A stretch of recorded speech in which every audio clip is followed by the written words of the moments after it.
చలో అందరికీ శరణార్థులలో టీవీ5 సమర్పించు మాస్ మల్లన్న ముచ్చటకు స్వాగతం. వచ్చేసిడు మీ నర్సికాక.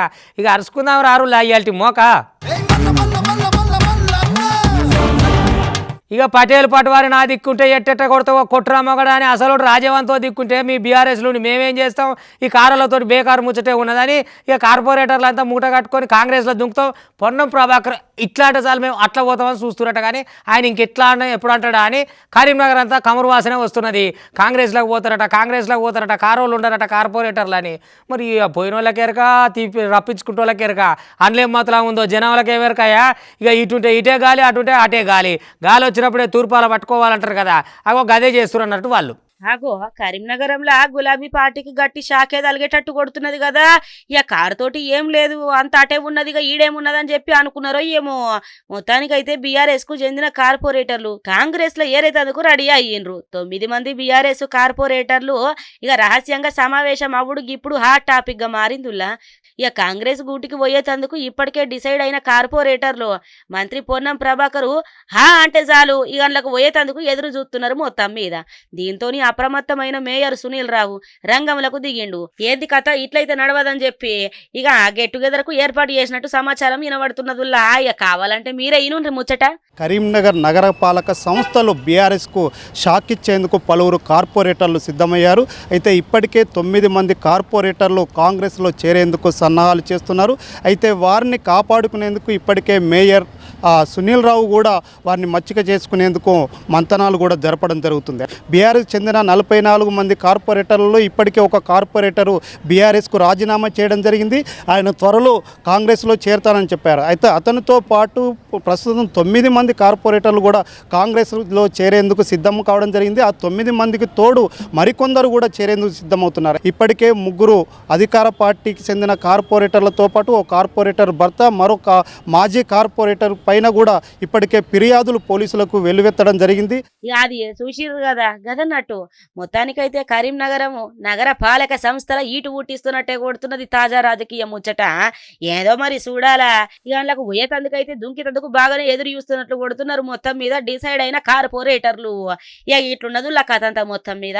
ఇవాళ రేపట్ల జనాలు దేనికి భయపడతలేరు. జగనాలు సభ అంటే మటుకు మస్తు భయపడుతున్నారు. ఏపీలా జగన్ సభ ఉందంటే చాలు ఎక్కడ తిప్పలనుకో రాదురి.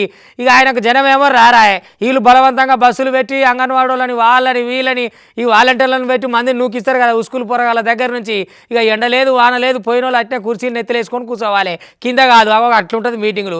జనాలు నడిమిటి వెళ్ళిపోయినా దంచుతూనే ఉంటాడు మీటింగు. జగనాలు మోమాటం ఏం లేదు, జనం ఉన్నా లేకున్నా కుర్చీల కన్నా ముచ్చట చెప్తాడు. అయితే కానీ బస్సులు బలిమికి పట్టుకపోయేసరికి ఇక బస్టాండ్ల పూట ఊర్ల పోయి పోతోళ్ళు ఉంటారు కదా, వాళ్ళకి ఎక్కలేని తక్లీఫ్ అవుతున్నది. వాళ్ళ ముచ్చట పట్టించుకున్న పాపాన అయితే ఓడు ఎంతసేపు మైకు పెట్టి అలో అనాలే, జనం ఉన్నా లేకున్నా బోలు అని ముచ్చట చెప్పాలి. అంతే. అగో గదన్నట్టు మా జగన్ కాక. అయ్యో సీఎం జగన్ సభ ఉందంటే చాలు జనాలకు కష్టాలే. ఇది ఇప్పుడే కాదులా, కొత్తగా 4.5 ఏళ్ల కాంచెల్లి గిదే సీన్ రిపీట్ అయితా ఉన్నది. సీఎం జగన్ ఎక్కడ సభ పెట్టినా కూడా అక్కడ జనాలకు మాత్రం కష్టాలు తప్పుతూనే లేవు. ఇప్పుడు విజయవాడలో కూడా గిసొంటి సీన్ ఒకటి రిపీట్ అయింది. ఇలా విజయవాడలో సీఎం జగన్ అలు సభ. ఇక సభకు దాదాపు అన్ని ఆర్టీసీ బస్సుల్ని ఇక దోలిండ్రు అనుకోరాదు అధికారులు. దీంతో విజయవాడ బస్టాండ్ల ప్రయాణికులు మస్తుగా ఇబ్బందులు పడ్డరు పాపము. గంటల తరబడి చూసినా కూడా ఏం ఫాయిదా, ఉన్న బస్సులని గాడికి తోలినాక ఇంకెడికేం చేస్తాయి ఎప్పుడు. జనాలకు ఎవ్వరు ఇబ్బంది అవసరం లేదు. ఆయన కాడికి అయిపోయిందా, ఇక నేను మంచిగా ఉన్నానా, ఇక అంతే. ఇక జనాల గురించి ఆలోచిస్తే మంచిగానే ఉండేది ఎప్పుడో గాని. ఇంకో రోజు బందరు ఏలూరు రోడ్డుల సిటీ బస్సుల కోసం ప్రయాణికులు మస్తుగా ఎదురు చూస్తున్నారు. దీంతో సిటీ బస్టాండ్ ప్రయాణికులతోటి కిక్కిరిసిపోయిందిలా. ఏడికాడ ఎంతకు బస్సులు రాకపోవడంతోని ఆటోలను ఆశ్రయిస్తున్నారు ప్రయాణికులు. ఇక ఇంకేమున్నది, ఆటో వాళ్ళు కూడా గిదే అదునుగా వేసుకొని ఇక ఆటో ఛార్జీలను భారీగా పెంచేసి ప్రయాణికుల్ని నిలువున దోసుకుంటున్నారు ఆటో డ్రైవర్లు. బస్సులు రాకపోతే ఎంత ఇబ్బంది ఉంటది ఎప్పుడు, ఎంత తక్లీఫ్ ఉంటది. ఇక ఇట్లా కాదు అట్లా కాదు తప్పకుండా పోవాలని చెప్పి ఆటోల కాడిపోతే వాళ్ళేమో ముక్కు విండి మరి గింతగానే చేయబట్టే ఆటో ఛార్జీలు, వీళ్ళేమో ఆటో ఛార్జీలు పెంచి నిలువున దోసుకోబట్టే జగ్గులు ముచ్చటకు వస్తే అట్లా ఆగం చేయబట్టే. గిట్నే ఉంటది జగ్గులతోటి, ఏం ఫాయిదా లేదు, ముచ్చట పాడైపోను అని చెప్పి మస్తుగా గరమైనరు ఏపీ జనాలు. అయ్యా ఇక ముందుగాలైతే ఇల్లు సంసారం చక్క పెట్టుకోవాలి, బయట వెనక చీర సంగతి. కానీ పార్టీలలో పదవులలో ఉండి మళ్ళీ ఎమ్మెల్యేలు ఉండి వీరందరూ ఎంతమంది ఉంటారా, అట్లా కాదు. కానీ మనుషులను చూసి పొట్టం అదే ముఖం చూసి పొట్టు పెడతాం అని అంటాం కదా తెలంగాణలో. గా రీతిలో వద్దాము, పదవులు కావాలి, మళ్ళీ పార్టీ పదవులు కావాలి, అన్నీ కావాలంటే ఎట్టయితుందే. ఇక ఆశపడుకుంటే ఎదురు చూస్తూ చాలా మంది కాబట్టి మొత్తం ప్రక్షాళన చేసుకుందాం, ఒకసారి సంప్రోక్షణ చేసుకుందాం అని చెప్పి కాంగ్రెస్ పార్టీ వాళ్ళు ఆయన కడిగి పారేసుకోవడానికి తయారుగా ఉన్నారట. అదేనుల్లా ఇక వాళ్ళని మనిషిని బట్టి పదవి ఇవ్వాలి. ఆ పార్టీ పదవులు ఏంది మరి ప్రజా పదవులు ఏంది ఉంటాయి కదా, ఆ దానికే వెనక ముందు చూస్తూ ఉన్నారట. మరి ఎట్లా చేస్తారో చూద్దాం రారు, ఒక భారీ కొత్త సంసారం కదా. పార్టీ ప్రక్షాళన మీద తెలంగాణ కాంగ్రెస్ పార్టీ గట్టిగా ఫోకస్ పెట్టిందుల్లో ఇప్పటికే పార్టీ పదవులలో ఉండుకుంటా ఎమ్మెల్యేలుగా ఎన్నికైన వాళ్ళ స్థానంలో కొత్తోళ్లకు ఛాన్స్ ఇచ్చే దిశగా కసరత్తు ఎత్తున్నది. గట్లనే ఖాళీగున్న జిల్లాల అధ్యక్ష పదవుల భర్తీ కూడా చేపట్టనున్నది టీపీసీసీ. ఎమ్మెల్సీలు నామినేటెడ్ పోస్టుల భర్తీతోని క్యాడర్ల మస్తు జోష్ నింపే ప్రయత్నం చేస్తున్నారులా. పదవులలో సామాజిక న్యాయం పాటిస్తామంటున్న సీఎం రేవంత్ నేతృత్వంలోనే లోక్సభ, పంచాయతీ పరిషత్ ఎన్నికలకు వెళ్లనున్నది కాంగ్రెసు. లోక్సభ ఎన్నికలు అయినాకట పీసీసీ చీఫ్ మార్పుండే అవకాశం ఉన్నది. ఇప్పటికే లోక్సభ ఎన్నికలకు కసరత్తు మొదలుపెట్టిన హస్తం పార్టీ 17 పార్లమెంటు స్థానాలలో మంత్రులకు బాధ్యతలు అప్పగించింది. ఈ నెల చివర్ల ఎల్బీ స్టేడియంలో భారీ స్థాయిలో సమావేశం ఏర్పాటు చేయనున్నది. మొత్తం మీద నల్గొండ లోక్సభ సీట్ కోసం జవడం జోరుగానే అవుతున్నది కదా. 3-4 పోటీ పడ్డారు. ఇక పలుకుబడి పతారా ఉన్న వాళ్ళంతా మాకే టికెట్ కావాలని లొలి పెడుతున్నారు అనుకో రాజురి. ఇక ఈ ముచ్చట తేలుతారో మళ్ళీ అవుతుందో ఏం కథో పోరి. ఇప్పటికే అసెంబ్లీ టికెట్ల కోసం ఎట్లా అయింది ఎరికే కదా జవడం. ఇక ఇప్పుడు ఎంపీ కాడికి వచ్చేసరికి ఇట్లా అవుతుంది. మరి రేవంత్ రెడ్డి సార్ ఎట్లా చేస్తాడో ఏం కథో కానీ జోరుగా జవడం అవుతున్నదని మా అశోక్ అన్న చెప్పుకొస్తున్నాడు ముచ్చట. అశోక్ అన్న చెప్పుకరా ఎట్టంటే సంగతి ఇది. నేనంటే నేను అనుకుంటా బాగానే పోటీ పడుతున్నారు కదా నువ్వు లగ్గిటి దిక్కు. ఇక పలుకువాడు నువ్వులంతా కూడా నేను కూడా పోటీ చేస్తా అని చెప్పి మొత్తానికైతే బాగానే పోటీ నడుస్తున్నది ఇక్కడ. ఏంది ముచ్చట ఎక్కడ గంతగానం పోటీ అని అనుకుంటున్నారులే. నల్గొండ పార్లమెంటు సిగ్మెంట్ మీద బీఆర్ఎస్ పార్టీ ఫోకస్ గట్టిగానే పెట్టింది. ఇక మొన్నటి అసెంబ్లీ ఎన్నికలల్లా ఓటమి సింపతి వచ్చే పార్లమెంటు ఎన్నికలల్లా కనిపిస్తున్నదానిగా పార్టీ నేతలు లెక్కలేసుకుంటున్నారు.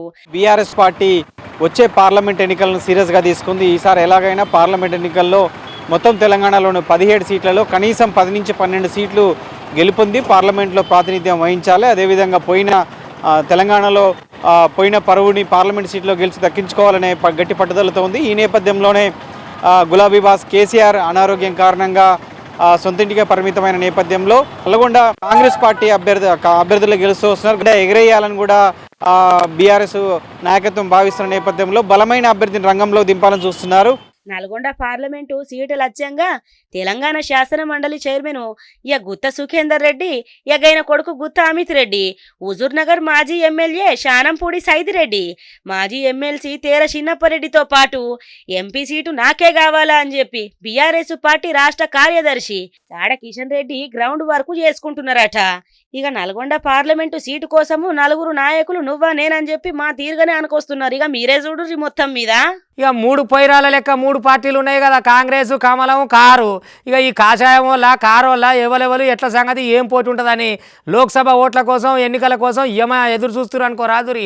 ఎత్తుల మీద ఎత్తులేసి ఎట్లున్నా పట్టు మేమే పట్టాలని ఇటు కారు పార్టీ వాళ్ళు గట్టిగానే పోరు చేస్తున్నారట. అటు కాషాయం పార్టీ వాళ్ళు అయితే ఆల్రెడీ 8 సీట్లు అసెంబ్లీకి కొట్టంగా ఇక 10 సీట్లు బరాబర్ మనమే కొట్టాలి, అవసరమైతే ప్రధానమంత్రిని దింపుకుందామని ఇక వాళ్ళు కూడా పారాడుతున్నారట. వీళ్ళ పోరాటంలో ఎవరు గెలుస్తారో ఎవరు ఓడిపోతారో ప్రజల చేతులు ఉంది. కానీ వీళ్ళు మటుకు కసరత్తులు చాలా రసవత్తరంగా చేస్తున్నారు అనేది మనకు తెలుస్తున్నాం ముచ్చట. ఇంతకీ లోక్సభ ఎన్నికలు అయితేనే అసలు భవిష్యత్యం ఏంది, తెలంగాణ ఏంది, కథ ఏంది తేలబోతున్నది. కాబట్టి ఇక దానికోసం ఎదురు చూస్తూనే అన్ని పార్టీలు ఒక పారి అలా ముచ్చట ఏందో అరుచుకుందాం రారి. పార్లమెంటు ఎన్నికలకు రెడీ అవుతున్నదిలా తెలంగాణ బీజేపీ. ఇక ఇప్పటికే టికెట్ల కేటాయింపుల మీద కసరత్తు మొదలుపెట్టింది. ఆశావాహులు రాష్ట్ర నాయకత్వానికి గల అభిప్రాయాలు చెప్పంగా సిట్టింగులకు టికెట్ల ముచ్చట మీద ఇంకా క్లారిటీ ఇయ్యలే. ఇంకోరోకు సికింద్రాబాదు, నిజామాబాద్ స్థానాలలో పెద్దగా పోటీ కనిపిస్తలేదు. అయితే ఆదిలాబాదు, కరీంనగర్ స్థానాలకు భారీగా పోటీ ఉన్నట్టే కొడుతున్నది. కరీంనగరం తన సొంత ప్రాంతం అంటున్నాడు ఈటల రాజేందరు. ఆదిలాబాద్ నుంచి బరిలో ఉంటానంటున్నాడు రమేష్ రాథోడు. ఇక సోలం శ్రీనివాసు, రాథోడు బాపురావు, అభినవ సర్దారు, అటు మల్కాజ్గిరి నుంచి పోటీకి భారీగా నేతలు సై అంటున్నారు. ఇక మరి చూడాలా ఏంది కథ ఎట్లా అన్నది. ఇక బీఆర్ఎస్ లా ఎంపీ అభ్యర్థుల కసరత్తు ఊపందుకున్నదిలా. గత ఎన్నికలలో సారు కారు యోగంతో పోయిన బీఆర్ఎస్ 9 ఎంపీ స్థానాలను గెలుచుకున్నది. 2023 అసెంబ్లీ ఎన్నికలలో ఓడిన ప్రభావము పార్లమెంటు ఎన్నికల మీద పడకుండా వ్యూహాలు రచిస్తున్నదిలా. నియోజకవర్గాల వారీగా వరుస సమీక్షలు నిర్వహిస్తున్నారు. మెజారిటీ స్థానాల సిట్టింగులను మార్చే ఆలోచనల కేసీఆర్ ఉన్నట్లు సమాచారం అయితే ఈనబడుతున్నది బాగానే. ఈ ఎన్నికలలో త్రిముఖ పోటీ తప్పదని భావిస్తున్న గులాబీ పార్టీ బలమైనోళ్లను బరిలో దించేతందుకు రెడీ అయ్యింది. మళ్ళా నిజామాబాద్ నుంచే కల్వకుంట్ల కవిత పోటీ చేస్తున్నట్లు పార్టీల ప్రచారం జరగంగా ఇక కరీంనగరం నుంచి బోయినపల్లి వినోద్ కుమార్ కు ఛాన్స్ ఇస్తున్నట్లు పార్టీ వర్గాలు అంటున్నాయి. మిగతా జాగాలల్లా కొత్తలకు ఛాన్స్ అని చెప్పి పార్టీల ప్రచారం అయితే జోరుగా జరుగుతున్నది. ఇక చూడాలే. ఏమయ్యా నువ్వు టీటీ అనుకుంటున్నావా లేకపోతే మొత్తం రైలే నీది అనుకుంటున్నావా? ఒకవేళ దొంగతనంగానే టికెట్ లేకుండా ఎక్కిండు అనుకో, ఆల్చమా ఎక్కిండో అలవాటుగానే ఎక్కిండో పొరపాటుగానే ఎక్కిండో, మరి ఏమరా నువ్వు ఎట్టెక్తో టికెట్ లేదు నడవదని పట్టుకొని ఓ కేసు రాయాలి, లేకపోతే ఇంత ఫైన్ వేయాలి, ఆ వచ్చే స్టేషన్లో రైలు ఆపి పోలీసు వాళ్ళకి అప్ప చెప్తామే. పొట్టు నేనే కొడితే ఏదో వాడిని కన్నతండ్రిని అన్నట్టుగా ఇష్టం వదిలాడు కొట్టినట. అయ్యో అదేం కొట్టుడా నువ్వు మనిషివా టీటీవా లేకపోతే ఏం సంగతి అని చుట్టుపక్కల వాళ్ళు అడగకపోతే ఏయ్ మీకు కూడా పడితే ఏమనుకుంటున్నాను వాళ్ళ మీదకి పోయిండట. ఓ అమ్మ మామూలు ఆరాటం చేయలేదు కదా. మరి ఈయనకు నౌకరు ఇచ్చిరా రైలు ఇచ్చిరా సొంతంగా ఏం అర్థమైతే లేదు సర్కారు. కానీ ఇక ఇదంతా సెల్ ఫోన్లు తీసి అక్కడ మంత్రికి పెట్టేసరికి ఆయన మంత్రసానితనం అంతా బయటపడ్డది. ఇక కథ ఏందో ఒక పారి చూద్దాం రారి. अरे सर हाँ कोई गलती है मेरा एक बार मार क्यों रहे हैं सर मेरा వాయమ్మనే గంట పెద్ద తప్పు ఏం చేసిండని గంతగానం కొడుతున్నాడు గీన. అయ్యో టీసీ బాగానే రెచ్చిపోయిండు కదా, ఎవరిని పట్టించుకుంటలేడు, ఆపిన ఆగేటట్టు లేకుండా మస్తుగా కొడుతున్నాడు కదా పాపము. రైల్లో ఓ టీసీ రెచ్చిపోయిండు గీ తీరుగా. ఓ ప్రయాణికుడిని ఇష్టం వచ్చినట్టు కొట్టిండులా. ఇతర ప్రయాణికులు ఎంతగానో మొత్తుకున్నా కూడా పట్టించుకోలేదు. ఇంకా మళ్ళీ మీదికెళ్ళి గాళ్ళ మీద కూడా నోరు వాడేసుకున్నాడు. గింతకుగా ప్రయాణికుడు ఏష్టగా నేరం ఏంటిది అంటే టికెట్ తీసుకోకపోవడమే. గీ ముచ్చట బరౌని నుంచి లక్నో ఎక్స్ప్రెస్ రైల్లో జరిగింది. మీరే చూడండి ఎంతగానం కొట్టిండో. टिकट नहीं होता था सर मेरा अरे सर हाँ कोई गलती है मेरा एक बार मार क्यों रहे हैं सर मेरा అది చూసినారులా. ఇక టికెట్ తీసుకోకపోవడం అనేది తప్పే. రైల్లో టికెట్ తీసుకోకుంటే జరిమానా వేయాలా, లేదు అంటే కేసు నమోదు చేసి పక్క స్టేషన్లో రైల్వే పోలీసులకు అప్పచెప్పాలా. గంతేగాని ఈ టీసీ మాత్రము అయినదే రైలు అనుకున్నాడు కావచ్చు. టికెట్ తీసుకొని ప్రయాణికుడిని ఇష్టం వచ్చినట్టు సితక బాధిండు. ఇక వద్దని ఇతర ప్రయాణికులు ఎంతగానో చెప్పినా కూడా గాల మీద కూడా రెచ్చిపోయి ఇష్టం వచ్చినట్టు మాట్లాడిండు. ఇక ఈ తతంగం మొత్తం అంతా కూడా మరో ప్రయాణికుడు తన సెల్ ఫోన్లా తీసి పెట్టిండు. అది చూసిన టీసీగా సెల్ ఫోన్ లాక్కొని కింద పడేసిండు. రైళ్ల టీసీ నిర్వాహకం మీద ట్విట్టర్లో పోస్ట్ చేసిన ఒక ప్రయాణికుడు రైల్వే మంత్రి అశ్విని వైష్ణవ్ ను ట్యాగ్ చేసిండు. దాంతో సోషల్ మీడియాలో ఈ వీడియో మస్తు వైరల్ అయిందుల్లా. ఆలస్యంగా గుర్తించిన నార్త్ ఈస్టర్న్ రైల్వే అధికారులు ఈ టీసీని సస్పెండ్ చేసుకుంటా చర్యలు తీసుకున్నారు. टिकट नहीं होता था सर मेरा अरे सर हाँ कोई गलती है मेरा एक बार मार क्यों रहे हैं सर मेरा చూసినారులా పోయిన తేప ఉగాది పండుగ నాడు ముచ్చట చెప్పినుంటి. ఒకటే గదిలో 130, 140 మంది పొరగాల నేసిరు. అది బడా లేకపోతే గడా లేకపోతే బందిలో దడా బండరు దొడ్డా అని చెప్పి ఆయన అడిగేసరికి అక్కడ ఉన్న ఓ రెడ్డికి పానం చెల్లించినట్టుంది. ఏమున్న సొంత పైసలు పెట్టుకొని స్కూల్ అంతా డెవలప్ చేసి ప్రైవేటు స్కూల్ వాళ్ళ కండ్లు మంతట్టు ఏది మన మాస్ మల్లన్న ప్రోగ్రాం ద్వారా ఆ ముచ్చట తెలుసుకొని మొత్తం ఆ బడిని ఎట్లా చేసిండో చూడురి. గుడి తీరు తయారు చేసిండు. ఇక రేపు బాల్యం పొరగాళ్ళంతా ఎట్లా ఉండాలి ఏం సంగతి అని ప్రైవేటు స్కూల్ వాళ్ళు కూడా పరిశాన్ అవుతున్నాడు. అబ్బా ఏంది మా బడి కంటే ఎక్కువ ఉంది అని అగో గట్ల చేసిండు. వాళ్ళ ఊరికి గిసొంటే ఆయన ఉంటే సర్కారు బల్ల అయ్యే బాగుపడతాయి. ఏదున్నా ఈ రెడ్డికి మనం నమస్తే చెప్పాలి. ఆగో కృషి ఉంటే మనుషులు రుచులైతారని ఉత్తగానే అనలేరులా. ఇక నువ్వద్దిగానే టీవీ5 మాస్ మల్లన్న ఆర్తెల్ల ప్రసారమైన ఒక ప్రత్యేక కథనము శంషాబాద్లో ఒక యువకుడిని రుచి లెక్క మార్చింది. బంగారు తెలంగాణలో సర్కారు బల్లల చదువులు సారెడు బల్పాలు మూరెడు అని చెప్పి శంషాబాద్లున్న సిద్ధాంతి దళిత వాడల సర్కారు బడి దుస్థితి మీద టీవీ5 మాస్ మల్లన్నల ప్రసారమైన ప్రత్యేక కథనము శంషాబాద్లున్న కందకంట్ల సిద్దురెడ్డి అనే యువకుడిని సామాజిక సేవ దిక్కు అడుగులేసేటట్టు చేసింది. ఇంకా మాస్ మల్లన్న ఆర్తల కథనంతో గదిలిన సిద్దురెడ్డి నేను సైతం అని చెప్పి కార్పొరేట్ ఈ స్కూళ్లను తలదన్నేటట్టు సొంత నిధులతోని సర్కారు బడిని గీ తీరుగా నిర్మించిండనుకోరాదుర్రి. దాదాపు 80 లక్షల పైకంతో కార్పొరేటు హంగులతోటి సర్కారు బడిని నిర్మించి పాలకులను సిగ్గుపడేటట్లు చేసుడే కాదు యువతకు ఆదర్శంగా నిలిచిండు. ఇక మీరే చూడండి ఎంత చక్కగా ఉన్నాయో బళ్ళు. మరి గాపోద్దేమో ఇక నిన్నటి ముచ్చట చెప్తున్న ఈనుండ్రిగా బడి ఎట్లుండనో. ఇక 1వ తరగతి నుంచి 5వ తరగతి దాకా 130 మంది పొలగాండ్లు ఒకటే తరగతి గదిలో ఉండి ఎండకు ఎండుకుంటా ఆనకు దడుచుకుంటా ఆరు బయట బువ్వ తినేటోళ్ళు.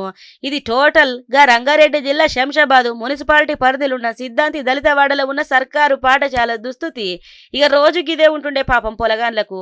కానీ గిది నిన్నటి మాట ఇప్పుడు గట్ల కాదు, మొత్తం మార్చేసిండు లగ్గీన. కార్పొరేట్ ఈ స్కూల్ యాజమాన్లే అసూయ పనేటట్టు మొత్తం చేసి పెట్టిండు అనుకో రాత్రి సక్కంగా. ఎగ్గిందుకు టీవీ5 మాస్మలన్న దిక్సూచిగా నిలిచింది. ఈ ప్రత్యేక కథనాన్ని చూసిన శంషాబాద్ యువకుడు కందకంట్ల సిద్దురెడ్డికి ఒక్కసారిగా చిన్ననాటి అనుభవాలు ఇక కండ్ల ముందు కదిలినాయి. ఇక గంతే హుటాహుటిన స్థానిక కౌన్సిలరు మేకల వెంకటేష్ ముదిరాజుతోటి కలిసి సిద్ధాంతి దళితవాడల దయనీయ స్థితిలో ఉన్న సర్కారు బడిని పరిశీలించిండు సిద్దురెడ్డి.